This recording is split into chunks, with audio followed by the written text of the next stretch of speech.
Azəridunla necə tanış oldunuz? Azəridunla ilk yoldaşımdan tanışdığımız, eşitdim.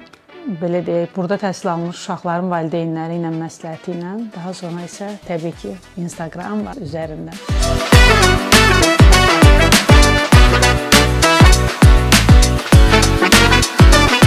İlk dövrdə 9-cu sinifdə Nova İlhamən hazırlıq ili, ilk hazırlığı buradan başlayıb, dimdiyim bizim hazırlıqlara və qırmızı attestatla yekunlaşdı. Göstəriciləri çox yüksək oldu və ən əsası da burada gəldiyimiz, gördüyümüz, hiss etdiyimiz doğmalıq. Və ondan sonra da davam etdirdik. Düzdür, sonra fəaliyyət elədi İlhamiyə yığdığı bal əsasında və biz dayandırdıq və başvurulara başladıq.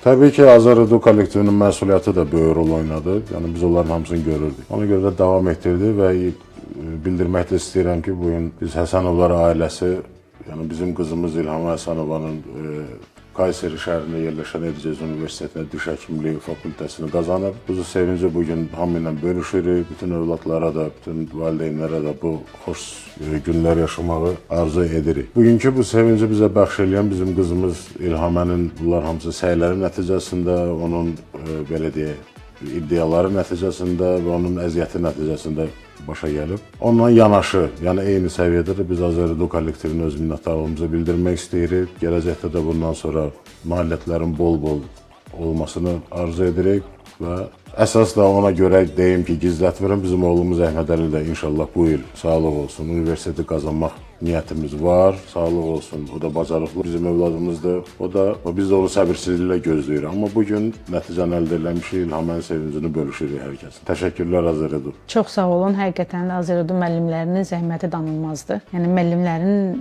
əziyyəti çox olub İlhamənin üstündə və bu nailiyyəti də müəllimlərin sayəsində qazanıb. Azəridu kollektivinə də çox minnətdarlığımı bildirirəm.